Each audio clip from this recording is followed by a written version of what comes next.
My name is Noah Victoria Podcast. It's focused on Easter fake.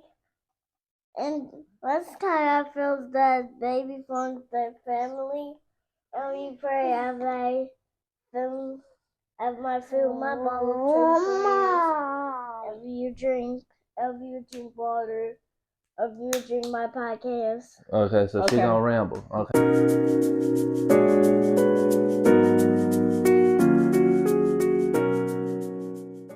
Hello, everyone. Welcome back to the Zamat's podcast, where we focus on faith, family, fitness, finances, and friendships.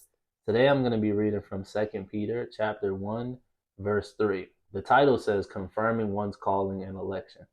And it reads, His divine power has given us everything we need for a godly life, through our knowledge of Him who called us by His own glory and goodness.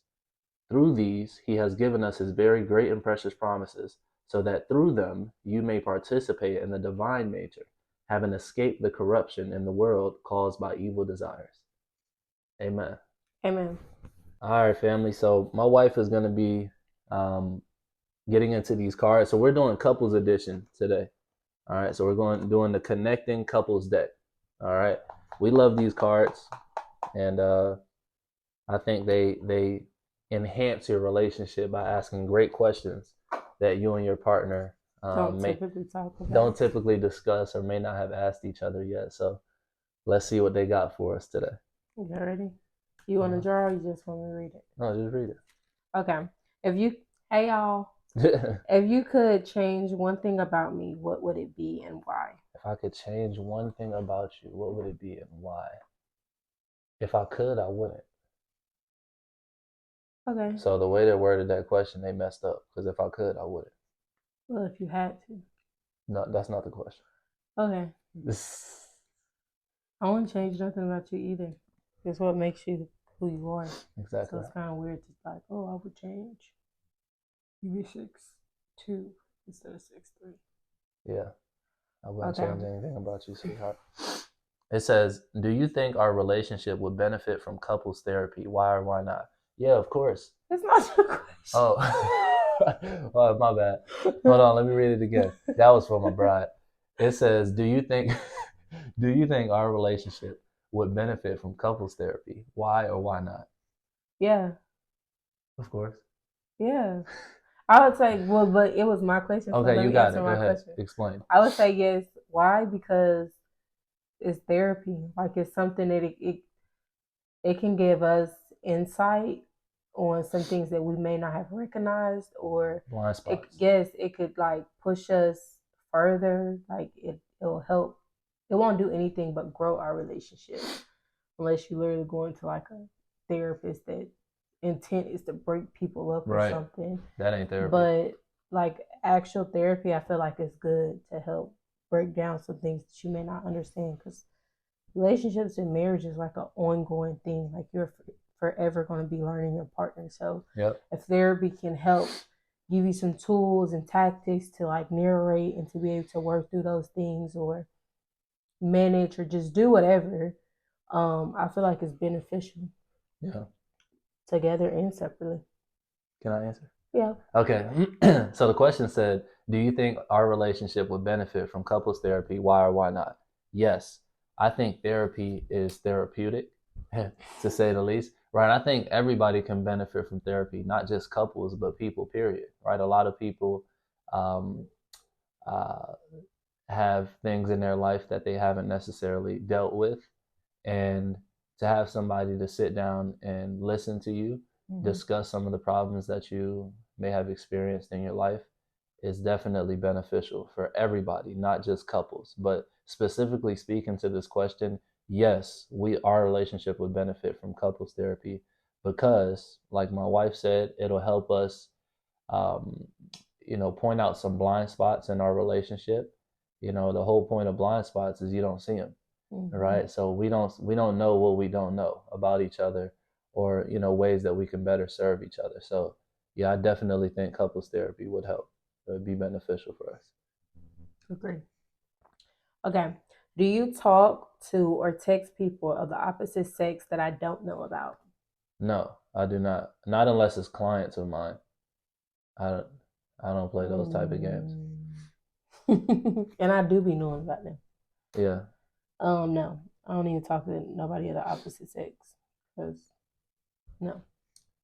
Well, I ain't gonna go that far. I do, but it's just about. That was because of business. Like, unless Yeah. I work with them, it's the only people I talk to. But Right. like, I don't text them. I don't be sitting up there on the phone. Oh yeah, no, we not just having casual conversation. Okay. Do you think I have ever lied to you? If so, when? Yeah. When? When? Baby sleep? No, I ain't sleep. That's not a lie. That's like a lie. A lie is a lie. Yeah, but it's a small lie. A small lie, a joke lie. It's a lie is a lie. A little black lie. A little lie is a little lie. Okay. Okay. I guess a lie is a lie. Okay. There's a difference between a lie and a joke. This is the last one. No. All right. Wait, I get to answer that? Oh, yeah. It says, do you think, she tried to gloss over that. Do you think I have ever lied to you? If so, when? Yes. She lied to me. She lied to me today. When did I lie to you? When we was on the phone earlier and I asked you if you was ready. I said, we're going to come home. We're going to go to Target. You going to be ready? Yeah. When I got home, what you was doing? Getting ready. I was doing my makeup. Were you ready? Yeah. She just lied again on camera. Okay, so next question. What define ready? Next question, sweetheart. Okay.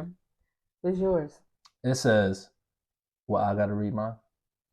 All right, y'all. So next question. Which of my qualities do you think would make me or makes me a great parent? Explain. You're selfless. Selfless. Selfless, yes. Your selflessness makes you a great parent. I think as a parent, in order to be a good parent, you have to be selfless. You have to put yourself. You have to prioritize yourself mentally in terms of doing what you need to do to have to be mentally prepared to serve your children. But I think you have to prioritize your children's emotional and physical needs, right, over your own, at least for a period of time. Like over what you would prefer. Yes, exactly. Like you're doing that in spite of you probably not wanting to, or it bringing you out of your comfort zone. Right. Oh, excuse me. You answering my question? I just wanted to chime in. Okay, got you. So yes. So you're right, sweetheart. So what she said. Okay, now for me, okay, you read. Let me ask you. It says, which of my qualities do you think would make me or makes me a great parent? Explain. Your leadership. My leadership. Yeah. What about it? Like as a man, your leadership allows me to follow you and trust your decisions.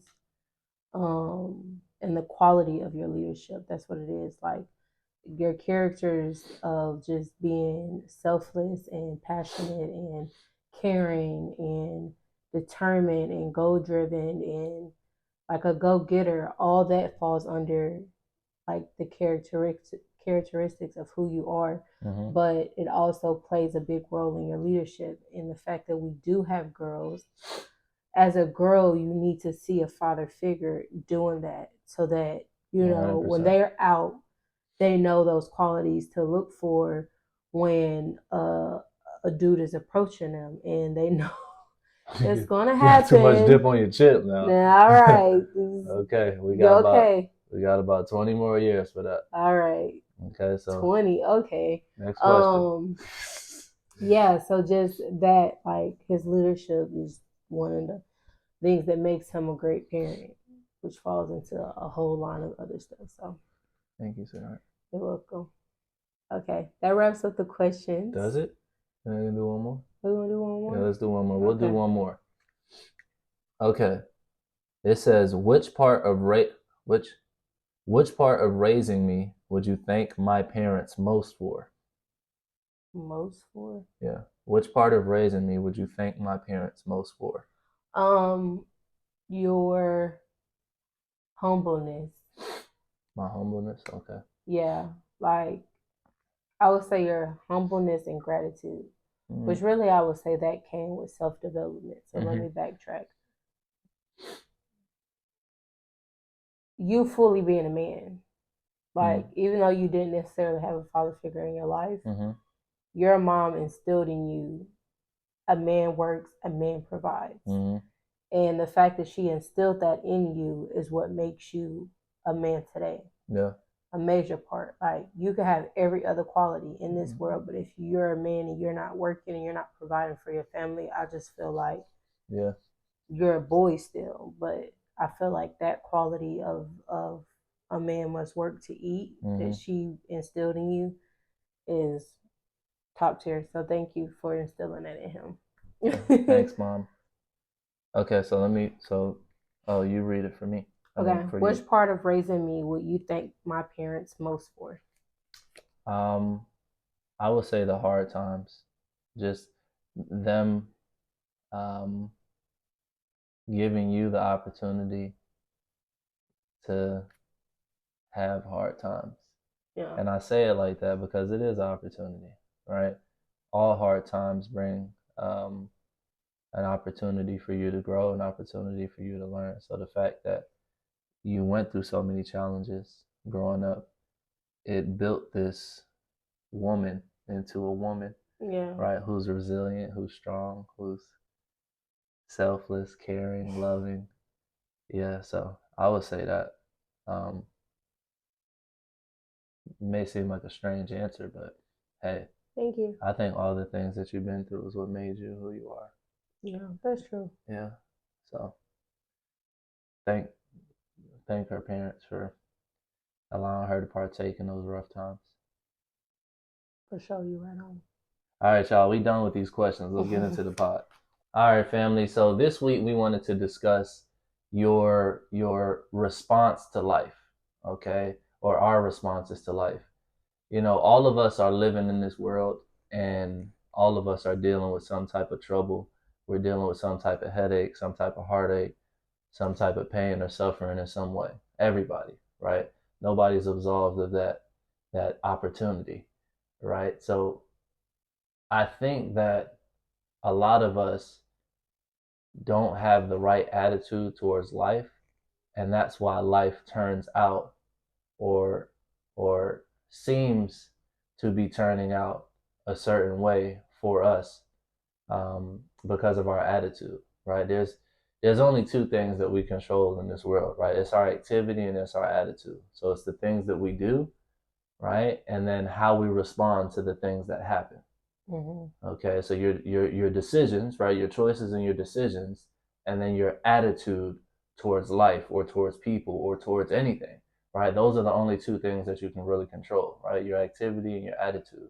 So that being said, you know, people go through things in life and they have struggles and they have, you know, shortcomings, they have failures, and they tend to look at those failures in the wrong manner, right? They tend to think that because they are who they are and their life has been what their life has been, that's why these things are happening to them. Well, not necessarily, right? We got to think that we live in a world that is designed by laws and principles, right? And if you don't abide by those laws and principles, or if you do abide by them, but just on the wrong side or the wrong spectrum of those laws and principles, then they're going to work against you. They're always going to work. They can either work for you or they can work against you. Okay, so I want to ask you a question, sweetheart, because I think this is extremely important, and I don't think people talk about it enough.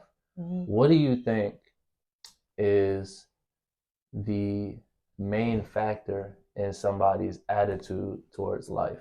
Like how somebody responds to the way things happen in their life. Like what do you think is the main factor? Why do certain people respond in a certain way and other people respond in a different way? What do you think is the main factor of that?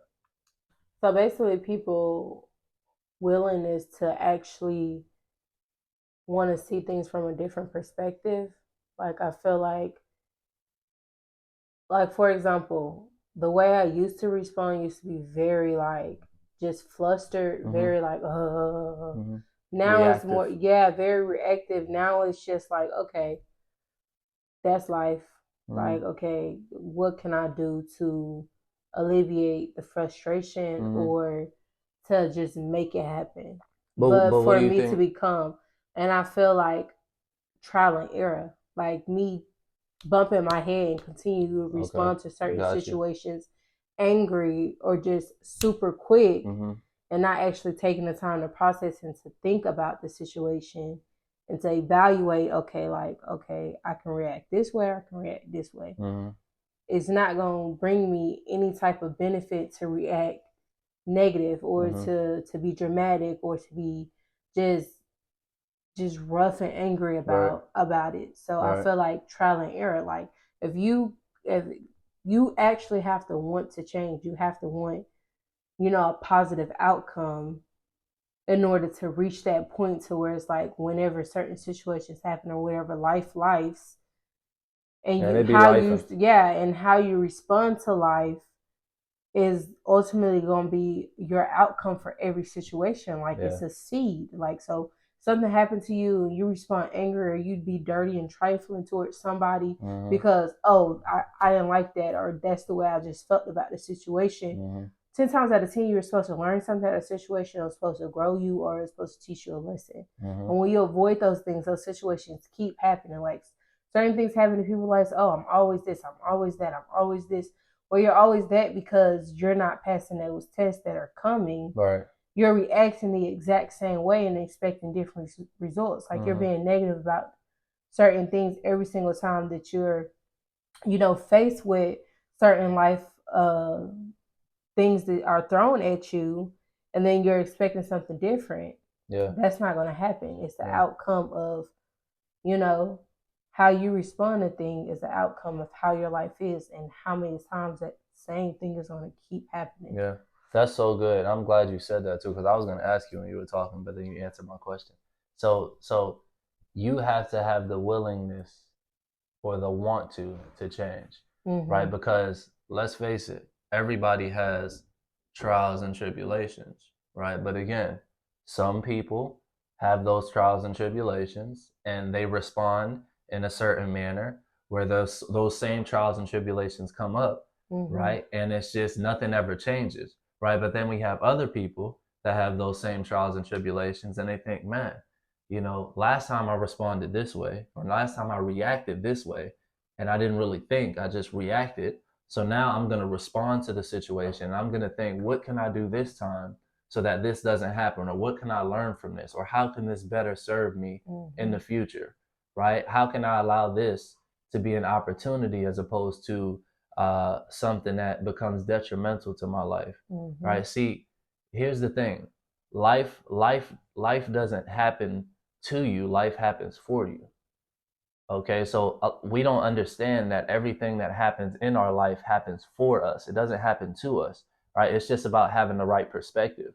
Okay, and if you have the wrong perspective of whatever's going on in your life, hey, that listen, you only get what you got. Okay, so there's something called the law of polarity. Okay, and the law of polarity states that everything has an opposite. Okay, everything has an opposite. There's no such thing as a one-sided anything. No one-sided coins, no one-sided pancakes, no one-sided beds, no one-sided anything. Everything has two sides. You get what you focus on. So if you go through a trial or if you go through something in your life or things are happening in your life and you feel like they're happening to you, then that's how you're going to respond physically, emotionally. You're going to respond as if things are happening to you. But if you look at it from a different perspective and you say, this is happening for me, right? The reason these things happen are to help me grow in this area, right? So we pray for patience, right? Then God puts you in a situation that requires patience, and then we fail that test every single time, right? You see, I saw a post by Morgan Freeman, and he said, if you ask God for if you pray for patience, do you think God is going to give you patience, or you think He's going to put you in a situation to make you patient? Put you Right? in a situation to make you patient. Put you in a situation to make you patient. All right. See. We plant the seeds, and God is the one that waters the seed. Okay, but we have to do our part. We have to plant the seeds. So why am I talking about seeds? Well, the emotions that you have and the responses that you have towards situations and the thoughts that you think, those are all seeds. Those are watering your seeds. Everything is a seed. Okay. The words that we speak, the deeds that we do, everything is a seed. So if you're planting bad seeds, you're not going to reap a good harvest, right? That's just not the way the world works. Okay. And I think so many people get caught up on what's happening and they don't look at the full picture. They don't see how it's happening for them. They just see how it's happening to them. Yeah. Right. So why did this topic come about? Let's really get into it. Today was a very interesting day for me. Okay, there was just a sequence of events that happened back to back to back to back, right? And I laughed about it. Okay, that was my perspective. That was my attitude towards everything that was happening. And I just had a thought to myself, like, wow, you know, the problem that a lot of people have is they just don't have the right perspective, right? They see life as one-sided. They think that things just happen and that's just it, right? Or they think that the things that happen are happening to break them down, happening to burden them, to just make them, turn into this person that is beat down and struggling and just had hardship, right? When that's not the truth. Okay, the truth is, listen, like my wife said, life's, and it's gonna keep on lifing, right? If you have the right attitude about the things that happen in your life, then it'll take you on a completely different path, and the results will be different. Not, I take that back. Not the results aren't necessarily going to be different, but you're going to be better prepared next time for when those same things happen to you or something similar happens to you. You see, we understand that in life, again, it's just going to continue to happen, right? Yeah. Things are going to continue to happen in your life. So it's not that life gets easier, it's that we're supposed to get better. And as we get better, right, our responses to life become better. And it seems as if life is easier. Yeah. Right? Because we've become a better person. We've sort of outgrew a situation. Right? We've became an overcomer. Right? So now when things happen, we just, okay. We brush it off and we respond to it in the proper manner, as opposed to being burdened by it. Right? So did you have something else you wanted to say? Because I have another question for you, sweetheart. Yeah, I did. As far as just the seeds and stuff like that, when you pray for patience, God doesn't give you patience. He gives you opportunities that test your patience. Yeah. And you were speaking about like the seed. You have to understand that when God is testing your patience, if this for me, I suffer with anger and rage. It's very, very, very, very bad, because that literally was instilled in me as a child. Like, I'm talking about 2-3 years old. That's all I saw all around me up until teenage years. That's all I saw was people angry, people enraged. So it was deeply embedded in me. So when I became a young adult and I had to work on those things, I kept getting put in situations that pretty much tested, okay, are you going to get angry? Right. Are you going to act in rage? Right. And I did multiple times, time again. The reflection of when I was in school, you did something that rubbed me the wrong way, my hands is getting really active. As a young adult, like, my hands will get really active. That was nothing but anger and rage, because that's all that I saw. But in order for God to basically help me with those things and bring, peace and calmness to me, he had to literally dig up the root. So even though I was planting those seeds, sometimes I was passing the test, sometimes I was failing. Every time that I failed, that seed was on bad soil. So what happens? Gotta dig through that soil again, dig through the root. Okay, why did you get angry about this, but you didn't get angry about this? You got angry about somebody saying, you got anger issues. I mean, you didn't get mad about somebody saying you have anger issues now, but now you get mad because someone said that you give up too much. Why did that trigger you? Oh, that triggered me because growing up, that's all I heard. You're not going to be nothing. You're going to be this, that, and the third. The root. God will literally dig the root, like that soil. It has to be, you have to sow seeds on good soil. So when my attitude started to change, and when I started to react and look at the situation from a different perspective, okay, yes, I'm reacting like this because I seriously have a deep root of anger and rage. Where did that come from? My childhood. Okay, what part of your child? Every bit. Like there was not just one little piece that was, oh, you have anger issues just because, you saw your mom get mad one time. No, I have anger issues because I grew up around nothing but drug addicts and alcoholics. Then I transitioned from not being in that situation to growing up being around hypocrites that didn't work on themselves and that, reacted. They reacted in anger.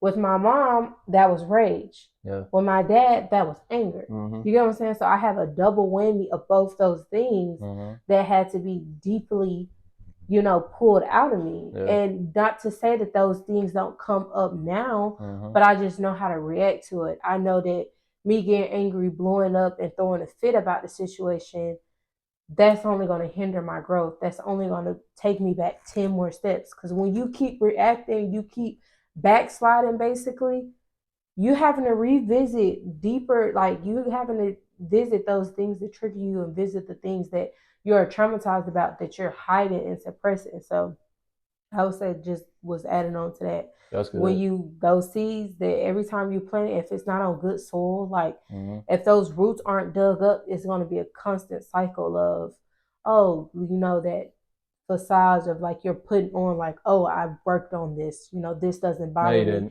And the reality of it is you just don't put yourself in those situations to test if you really worked on that or to test if you've really, overcame that. Oh, that's good, right? That goes back to the second law. I love science. Okay. Listen. Science and God they coexist. Okay, science and God are not created science. Exactly. Like, they're not master scientists. They're not master scientists, right? They're not against each other. Okay, so these laws that we have in the world, these scientific laws, the universal laws, scientific laws that science they thunk it up. Listen, that's the word. They think they thunk it up. It's been here. Okay, God created all this. Okay, so God is the ultimate identity, the I am that I am, right? That's why the name is I am that I am, right? So that being said, the second law of thermodynamics, which I state all the time because I think it's extremely interesting and it's extremely relevant, says that anything left to itself tends to move more and more towards disorder. Okay, so why am I bringing that up again? Well, because of what you just said. Somebody thinking that they have worked on a certain area in their life, and then when they get tested in that area, or the individual may think that they've worked on that area in their life because they haven't been tested there.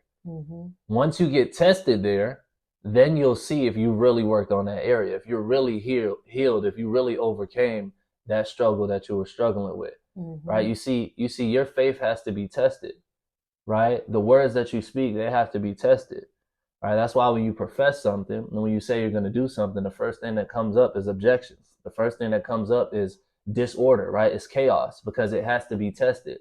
Okay, everything has to be tested. If you are going to do anything significant in your life, it is going to require severe patience, severe perseverance, and severe faith. You know what I mean? If you ain't got that, listen, you might as well forget it. You don't have a prayer. Discipline, right? All that plays a part. Consistency, all of it, right? But if you can't persevere, if you can't overcome the trials, right, and have the right perspective about the trials, knowing that your trials are there to build you and to help you grow into the person that you need to be. So when you get to where you're trying to get to, you're the person that you need to be to stay there when you get there, right? And you won't fall, you won't fold. Listen, if you don't have that, then it's going to be very challenging and nearly impossible for you to take that step and for you to make it, and to, have significance in your life, right? The scripture says in James chapter 1, one of my favorite verses, tells us, consider it pure joy, my brethren, whenever you face trials of many kind, right? Because we know that the testing of our faith produces perseverance. Let perseverance finish its work so that I done forgot the rest of the verse, right? Let perseverance finish its work so that you may be mature and complete, not lacking anything. But that being said, right, we must persevere and we must have the right perspective about life. Okay, if you do, listen, your life will be beautiful. And you know, they got that phrase out there, right? It says life's what you make it. And it truly is. Yeah, And it's it all is. about how you think about what you go through, or what you should grow through. I love the statement mind over matter. Mind over matter. It all is in your mind fully. Yeah. All right, family. So listen, this is gonna conclude our episode. And listen, we love y'all. We appreciate y'all. We come to this pod with open hearts, open minds, right? With open hearts. Okay, it's Daddy turn to talk. Then you can talk. Okay. So we come here with an open mind, with an open heart, you know, and we lay it out here for y'all, right? Being honest, being vulnerable. We want to make sure that we share our perspective on things. We want you guys' feedback. We want to hear what you have to say. Listen, it's a safe space. All right, you can consider this your second home. Okay, so that being said, you see we have our children here with us. They've been wanting to get on the podcast. For a minute. Especially this one right here. You got something to tell them? What you got to say? What you gonna say to the American people? Go ahead, talk to the camera. What you gonna say? My name is Noah Victoria Podcast. It's focused on these are fake. And last time I feel that baby from their family. And we pray as I film as my food, my bottle to you drink water, if you drink my podcast. Okay, so she gonna ramble. Okay, so what's your your name? What name? you got to say, Naomi? No, Victoria. What's your name? You got something to say to them? Yeah, my name is Noah Victoria. And what are you? 45. Your name is Noelle Victoria, and what are you? And she's 45. 45. No, what are you? 1. No, what are you? 2. What you tell yourself you are? No, Victoria. Okay, and what are you? My hair. Okay, what are you? You strong? Yeah. And what else? And what else? I got muscles. You got muscles, and what else?